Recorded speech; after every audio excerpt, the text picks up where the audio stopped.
Below is a 10-point summary of the case Bad Ride Bumpy Ride. First, Uber founder and CEO Travis Kalanick's irrational and overly aggressive belief in pursuing hypergrowth at all costs fueled a series of corporate management problems. Second, there was little focus on teamwork and collaborations, focused only on accomplishment. Third, management not only allowed misconduct but also ignored abuse against employees, vendors, and customers, nurtured a toxic workplace.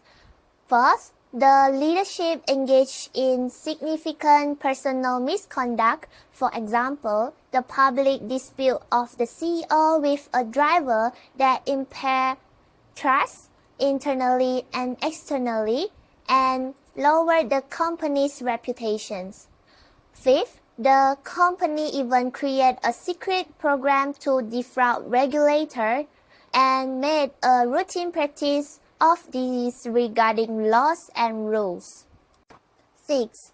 Management is involved in a profound ethical failure when addressing critical incidents. For example, their procurement of victim private and confidential medical record and talking about them in India. 7. There was a culture of habitual disregard for the law that was nurtured and even systems were developed to try to deter police raids. 8. To be more competitive, management condoned incidents of corporate espionage against its competitions. 9. When critical incidents happen, like a major data breach, leadership sought to hide the truth rather than take responsibility. Finally, because of these ongoing and serious failures at the level of management, the company's major investors forced out the founder, CEO, and begin a cultural change. Assalamualaikum warahmatullahi wabarakatuh. My name is Sarah Auni binti Rusmadi. Today, I'm going to talk about CEO, leaders, and managers' role in organization's culture. First, we're going to look into the CEO's role. The CEO plays a key role in creating and maintaining the organization's culture. The culture often reflects as the vision and image projected by the founders regarding what the organization should do and what the organization stands for.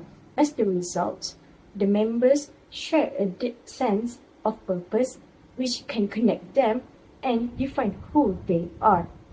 Secondly, the CEO sets the tone for acceptable behavior, decision-making standards, and the organization ethical climate. Regarding to our case, the former CEO of Uber, Travis Kalanick, had a major impact on the company's culture through his aggressive leadership style and personal values. He encouraged an environment of hyper-competition, confrontation, and a relentless drive to win. This approach was evident in company mottos like always be hustling and toe-stepping. As the result, toxic and unethical culture were created where collaboration, respect, and inclusivity were overlooked. The environment led to numerous ethical failures and internal conflicts, clearly showing how a CEO action can either shape or harm the organization's culture. Secondly, we are going to look into leaders and managers' role. Other leaders and managers also play a vital role in reinforcing and maintaining the culture set by the top management. Organizational culture affects how managers plan, organize, lead, and control. Managers are also responsible for translating the CEO's vision into everyday operations and ensuring the employees act in line with the company's values. In Uber case, many middle managers did not fulfill this responsibility by overlooking employee misconduct and complaint, enabling the toxic culture to continue. Ideally, managers should serve as cultural role models and enforcement agents. They should ensure that accountability, respect, and ethical behavior are evident at every level. By promoting open communication, collaboration, and fairness, managers can help strengthen a positive culture that can support the long-term organizational success. That's all from me. I pass this slide to the next presenter. Thank you. Good morning, everyone. My name is JernHao from Tutorial 2, Group 4. Today, I will be presenting for question 412, which is using Exhibit 4.4, describe Uber's culture under its founder. So before I answer the question, I will define what is organizational culture first. So according to Robbins, the author of Fundamentals of Management, organizational culture refers to the shared value, principles, traditions, and ways of doing things that influence the way organizational members act. So if we apply the definition to the context of this particular case study, which is Uber, it refers to the way of Uber does their things, the philosophy of how Uber operates. So another part is that the question mentions Exhibit 4.4. What exactly is Exhibit 4.4? Well, according to the book, Exhibit 4.4 actually refers to the dimensions of organizational culture, which is the aspects that can appear in an organization's culture, which has 7 aspects. Number 1, attention to detail. Number 2, outcome orientation. Number 3, people orientation. Number 4, team orientation. Number 5, aggressiveness. Number 6, stability. And number 7, innovation and risk-taking. These are the 7 aspects that can appear in an organization's culture. So now this leads us to the main question, which is describe Uber's culture under its founder. So how do we apply the 7 dimensions of an organization's culture to this particular case study? Based on what I have found, there are a few dimensions that can be applied to Uber's organizational culture, and one of them is outcome orientation. Outcome orientation basically refers to how organizations focus solely on the outcome. They ignore the processes to achieve the outcome. An example would be Uber's foundational belief are to pursue hypergrowth at all costs, such as spying on competitors secretly to acquire trade secrets. Not only what they do are unethical, they don't really care about the ethic of the actions. They just care about getting the competitors' secret. Another aspect is aggressiveness. Aggressiveness basically refers to organizational who rewards employees to be aggressive and competitive. An example would be Uber's founder uses an aggressive style and approach to doing business was fraud. They basically encourage their employees to always be hustling, always be principled. Basically, it means the employees should always work hard in the organization. And such an aggressive culture is also how Uber pits their employees against each other. This creates an aggressive environment, and Uber also ignores mistakes made from top performers. And the last dimension that can be applied is innovative and risk-taking. It basically refers to organization rewards employees to be innovative, share ideas, and take risks. In Uber, there is an culture of toe-stepping. And toe-stepping is basically a culture where Uber encourages all employees, regardless of their status or seniority, to share their ideas. If they have an idea, they can just share it in the organization. So this is how Uber encourages employees to be innovative in order to increase the company's performance. So that will be all for my presentation, and I will pass on the presentation to my group mate. Thank you. Hi everyone, my name is Yves metric number 25006332. Today I represent my group, Tutorial Group 4, to present the question number 413. The question is, which view of management do you see play out here? The omnipotent or the symbolic? Explain. Personally, I think the answer is omnipotent view of management. Firstly, I will define the definition of omnipotent view first. According to the book Fundamental of Management Global Edition 11 edition, he said the omnipotent view is the view that managers are directly responsible for an organization's success and failure. I will describe my answer for two characteristics. Firstly, manager directly responsible for an organization success and failure. Secondly, differences in the performance due to decision and action of manager. First one, manager directly responsible for an organization success and failure. Look at the success aspect. Travis Kalanick, the CEO of Uber company, he conceived an extraordinary idea and aggressive expansion, making Uber became the biggest ride-hailing company in global and the most high-value startup, which was approximately 70 billion. This situation indicates he is a person will exploit opportunity to expand the company to become grow and rapidly. Look at the failure aspect. Kalanick's aggressive style and approach set Uber around certain beliefs like pursuing hyper at all costs, win at all costs, being confrontational but be principled, and mottos such as always be hustling and toy stepping.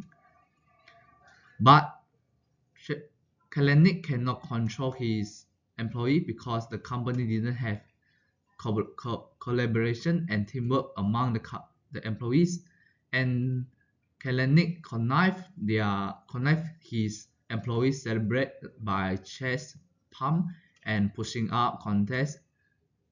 This situation alienates the female employees from this belly environment. Okay, what is the effect of this kind of environment? Due to the scandal and toxic culture, Travis Kalanick was held accountable for his poor performance and management and forced to resign from the Uber company.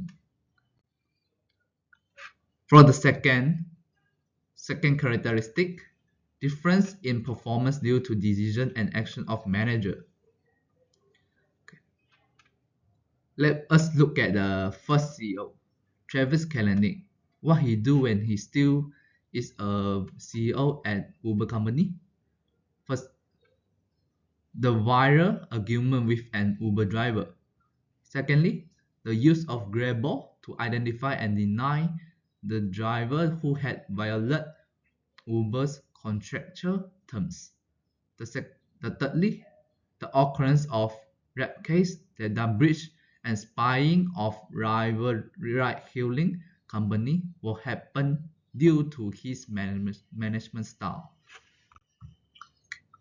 Okay. So, what Kalanick do due to the decision he made? Unfortunately, he cannot deal with all of the issues and not getting anywhere, although he made the Uber for rapid growth initially. This situation indicates a lack of ability to correct the performance for Kalanick. Look at the second CEO, Dara Khosrowshahi. What he do when Kalanick was resigned from the Uber company?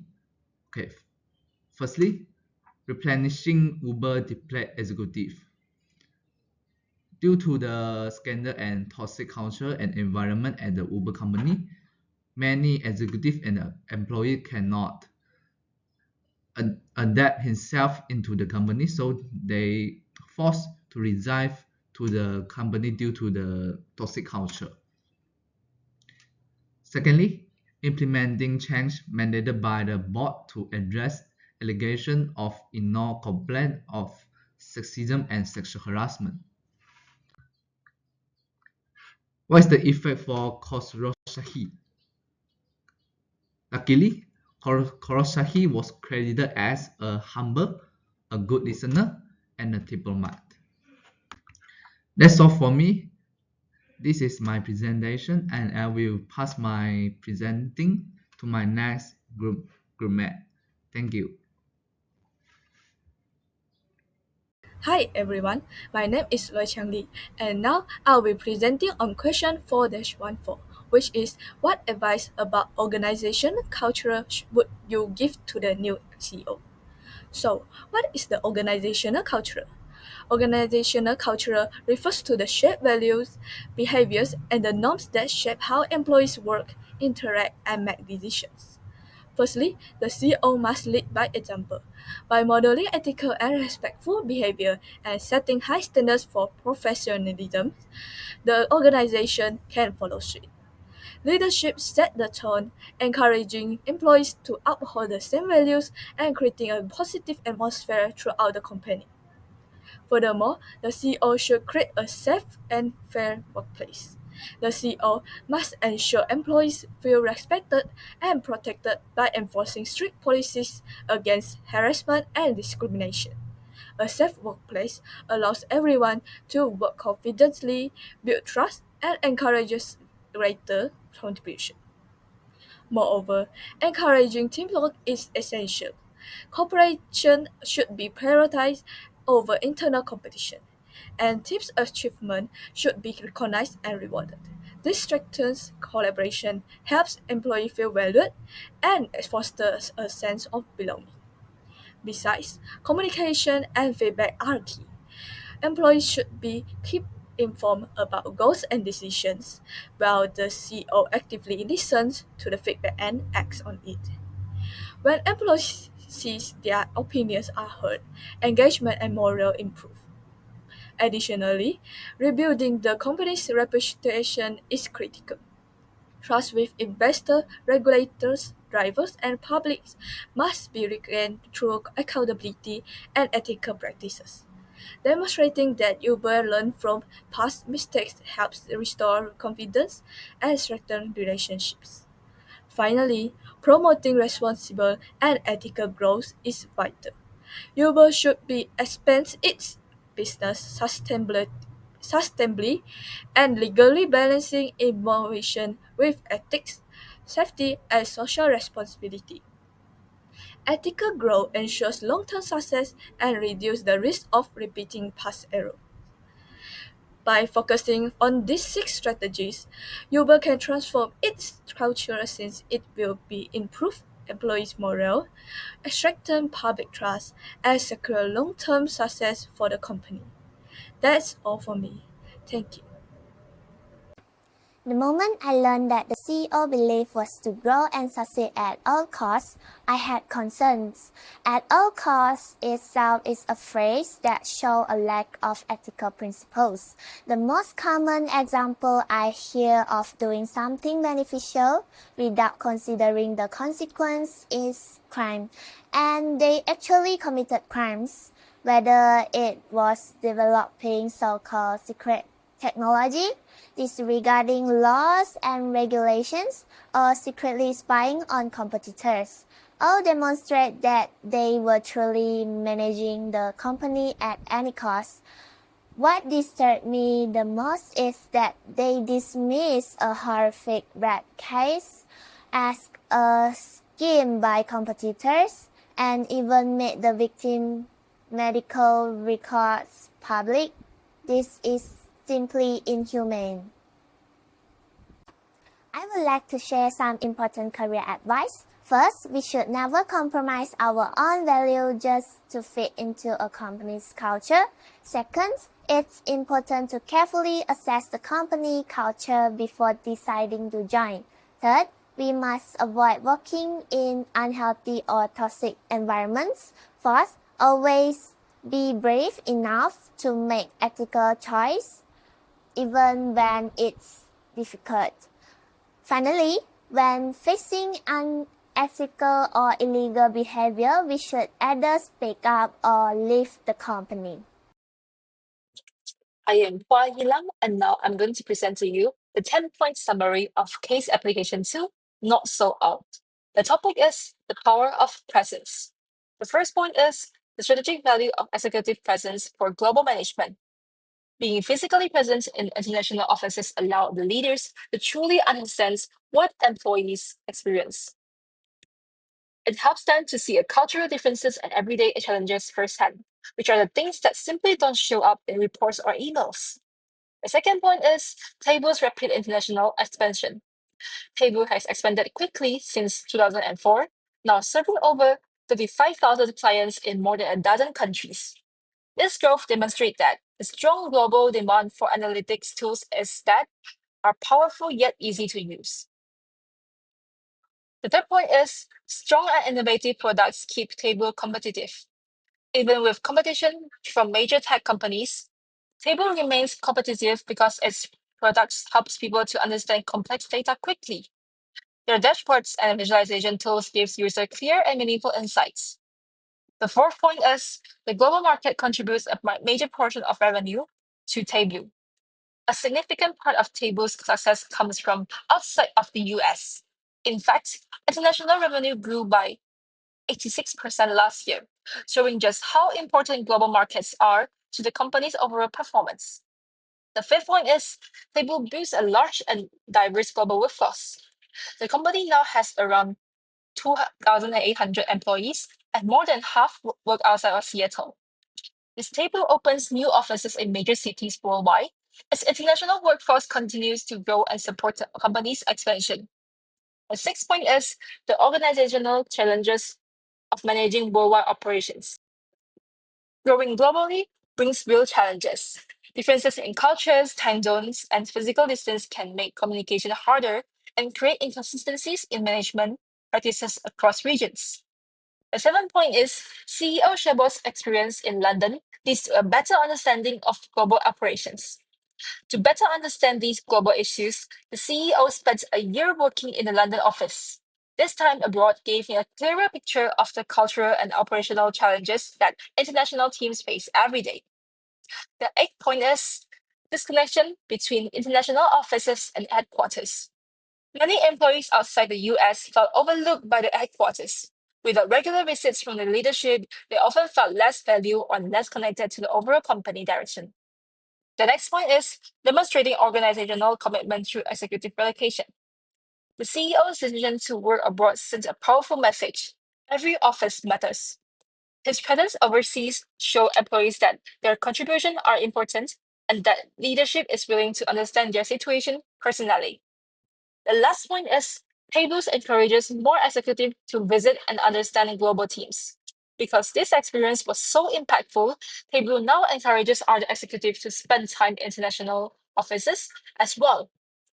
This helps to build a stronger relationship, improves cultural understanding, and supports better global decision making. That's all from me. Thank you. For now, I'll be explaining question 416, which discusses Tableau's staffing strategy, specifically why the company staffs its international offices primarily with host country nationals or HCNs. I'll go through both the advantages and disadvantages of this specific approach. So first, let's start with the advantages. First, local market insights. Host country nationals have a deeper understanding of their own culture, business environment, and customer preferences, which helps Tableau operate more effectively in that region or in that country. Secondly, better communication. Since HCN shares the same language and cultural background, it reduces misunderstandings and miscommunications and builds a smoother teamwork with local clients or local partners. Third, lower cost. Hiring locals is usually more affordable and more cheaper than sending expatriates because the company doesn't have to cover relocation or housing allowances. Fourth, legal and government ease. It's much easier for companies to comply with local employment laws when they hire local citizens. Next, a positive local image. Employing locals helps Tableau build goodwill and trust in the community, showing that the company values local talent. And lastly, faster hiring and retention. It's generally quicker and easier to recruit and keep employees who already live in that country. And however, there are still some disadvantages. So first, weaker HQ control. It can be harder for headquarters to make sure that the international offices fully follows the company's overall strategy. And second, limited knowledge transfer. Since fewer expatriates are present, there's less sharing of the company's corporate culture and best practices from headquarters. Third, skill gaps. Sometimes the local market might not have the exact technical or managerial skills that Tableau actually needs in their company. Fourth, reduced global experiences. When the company hires mostly locals, employees at headquarters lose opportunity to gain valuable international experience and insights. So fifth, inconsistent standards. Different management or work styles across offices can lead to uneven performance or even customer experience. Finally, communication barriers. Even with technology, time zones, and cultural nuances, can still make communication a bit challenging in the company. As short conclusion, staffing international offices with host country nationals has a lot of different benefits, especially in understanding local markets and cutting the costs. But it also creates challenges in maintaining consistency and connection with the headquarters.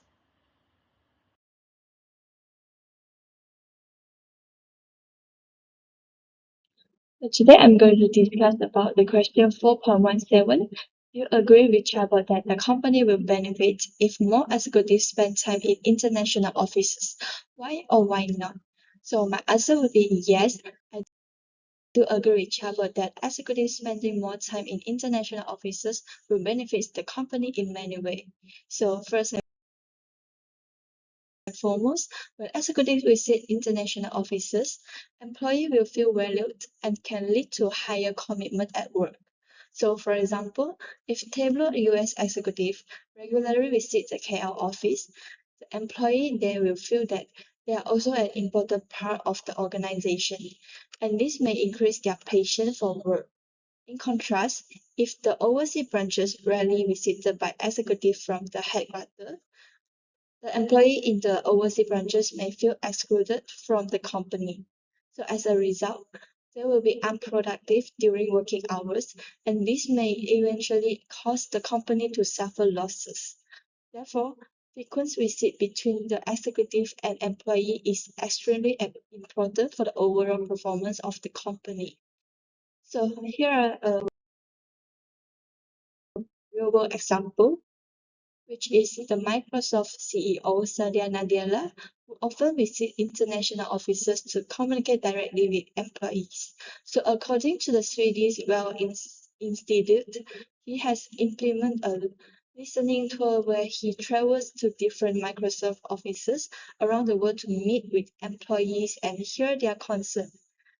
These visits make employees feel recognized and appreciated, which improve the morals and teamwork across the countries. So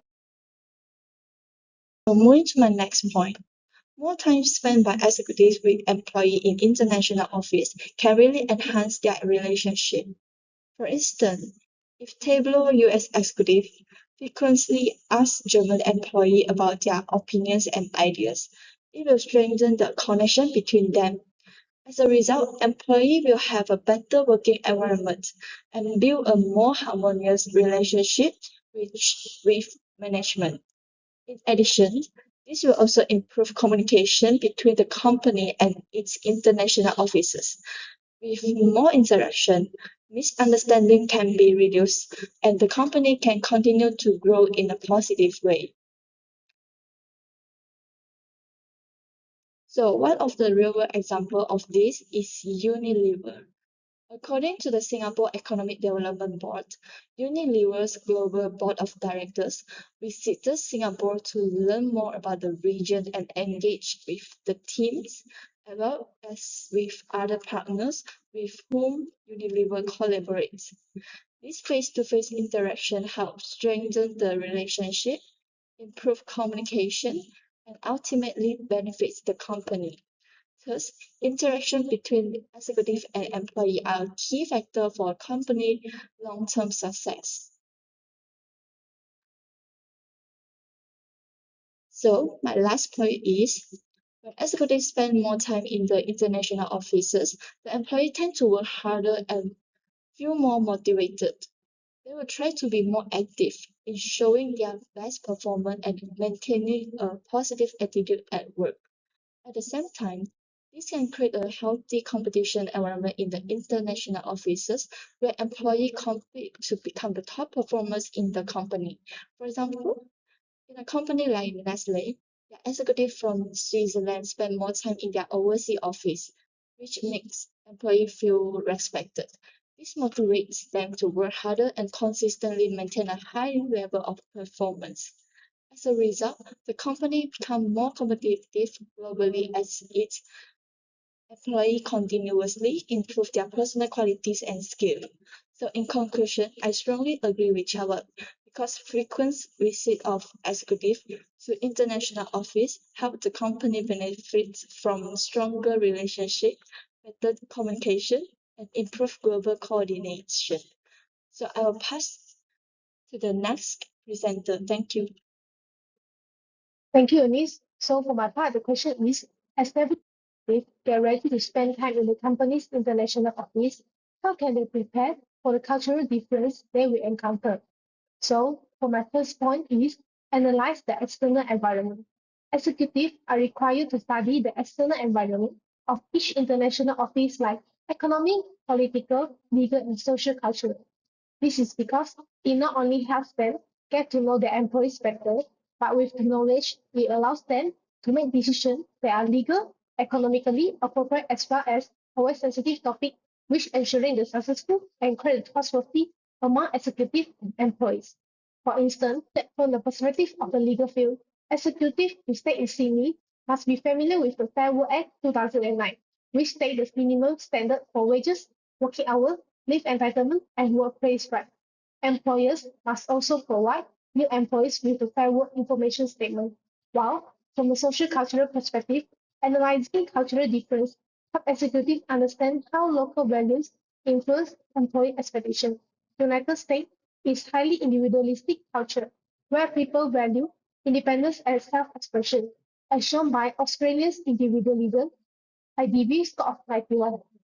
This cultural knowledge helps Tableau design management practice that match local preference. As a result, it will help Tableau avoid complex issues and maintain ethical operation. While for my second point is engage with stakeholders.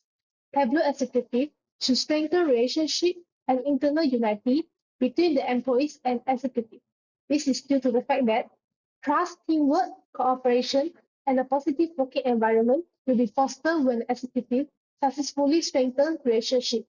Thus, a united internal environment will be formed and raise the spirit to work toward the same goals, even when offices are spread across countries. Besides, engage with stakeholders also could avoid misunderstanding caused by cultural difference. In global organizations, employees from different cultural backgrounds may interpret message, feedback, or leadership style differently, but by strengthening relationship, we help executives bridge these cultural gaps, ensuring that all employees feel valued and understood. For example, different cultures have different expectations about leadership and communication. In high power distant culture like China and Malaysia, employees expect clear authority, while in low power distant cultures like Australia and UK, employees prefer equal treatment and open dialogue. Therefore, understanding this difference helps executives choose the right communication style when engaging stakeholders. For example, Microsoft improved global collaboration after its CEO Satya Nadella emphasized empathy and open communication across all offices. By promoting a culture of trust and inclusion, employees from different countries feel more connected to the company's shared mission, reducing misunderstanding and improving teamwork worldwide. In short, every executive need to strengthen relationships and internal unity to build trust, overcome cultural barriers, and create a cohesive organization culture. While for my last point is seek guidance from local managers. Local managers, compared to federal executives, are more familiar with local cultural knowledge, employee personality, and know how to avoid sensitive racial or cultural issues. Therefore, their ways of interacting with employees can help federal executives better understand local working style and the local environment, as well as assist them in avoiding misunderstanding when making decisions. Therefore, federal executives can communicate with local managers when developing policies or making decisions. For example, local managers could help executives understand how holistic cultural dimension influence behavior, such as power distance, which is the preference for hierarchy compared to equality, individualism, which is individual rewards, vs teamwork. This ensure policy fit local values and gain effective. This is because employees in different countries have different level of acceptance toward various policy. Therefore, when designing performance evaluation standard, reward system, or training methods, the support of local managers is needed to ensure that this policy align more closely with the needs and value of local employees. Thank you. That's all for my part. Now I will pass to Xiaoyi. So for my question is, what are the challenges Tableau may face as it hires 1,000 new employees in 1 year? First of all is the financial challenges. Hiring 1,000 employees within a year requires a large financial investment. Tableau will need to allocate funds for recruitment activities such as advertising job vacancies, conducting interviews, and using recruitment agencies. Besides that, the company must also pay salaries, bonuses, and benefits to the employees, which will increase the operating costs. If not managed carefully, this may place heavy pressure on Tableau's profit margin. And the second one is cultural integration and cohesion. A sudden influx of new employees can disrupt the existing company culture. Each new workers bring different backgrounds, work habits, and communication styles. If the onboarding process is rushed due to the time pressure, these employees may struggle to fully understand Tableau's cultures, values, and preferred ways of working. This can lead to miscommunication, conflict, and reduced team cohesion.